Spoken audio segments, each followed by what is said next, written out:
You're listening to the Faeries and Folklore podcast by Ronel. I'm dark fantasy author Ronel Janse van Vuuren. With over a decade of digging around in dusty folklore books, researching creatures of imagination that ignited my curiosity, I'm here to share the folklore in a nutshell and how I reimagined it for my writing in An Origin of the Fae. This is the Faeries and Folklore podcast. Hi, I'm your host, Ronel Janse van Vuuren. You can just call me Ronel. In today's episode, we're continuing our exploration of the Fae realm. This episode is brought to you by my Dark Court Sisters book series, available in ebook, paperback, and audiobook. 3 sisters, 3 destinies, 3 ways to destroy the world. Go to ronelthemythmaker.com/Dark Court Sisters series for more. You can now support my time in producing the podcast, researching, writing, and everything else involved by buying me a coffee. This can be a once-off thing, or you can buy me coffee again in the future at your discretion. Go to buymeacoffee.com/Ronel to support me.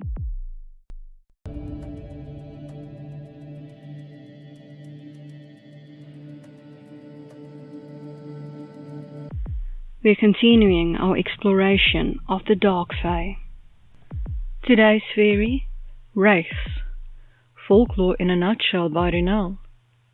A very Scottish creature, the wraith is sometimes a person who's about to die spitting image, though gliding along instead of walking, usually in a place this person won't commonly frequent.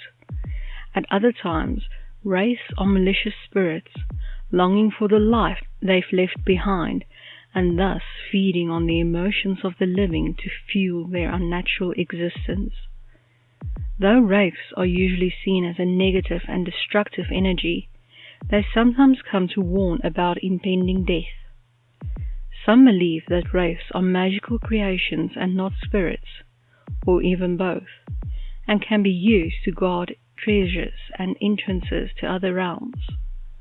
Whatever they are, folklore suggests that encountering them leads to great tragedy. And now for my interpretation of the Fae, in An Origin of the Fae, Wraiths. There are 2 kinds of wraiths, the cloaked type made of roiling shadows that float, feeding off human emotion, and the ones with seemingly mortal bodies, resembling those about to die. The first type never take physical form, preferring their shadowy existence. They are jealous of the living, longing for the lives they'd lost. They feed off the emotions and life force of the living, especially humans. These wraiths are born from suffering and, at times, a death so sudden and violent that they are in need of revenge before moving on. Unfortunately, these spirits never find rest and are used by more powerful dark fae for their own purposes. The second type keep a physical form even though they can take on the smoky shape of the first type of wraith, though their appearances are constantly shifting to that of the closest person about to die. They are formidable fighters, have glowing red eyes once their true nature is discovered, and are employed by the Dark Court as spies and assassins. Though they do sometimes warn of coming misfortune and death, their roles have been so twisted by others that they don't even know who they are anymore. Born from unnatural dalliances in the Dark Court, their allegiance is to the Dark King. As a little bonus, let's look at Wraiths, translated to Afrikaans, Skim. I hope that you've enjoyed this episode of the Faeries and Folklore podcast and that you've learned something new about fairy. Remember that you can get a transcript of this episode in the description.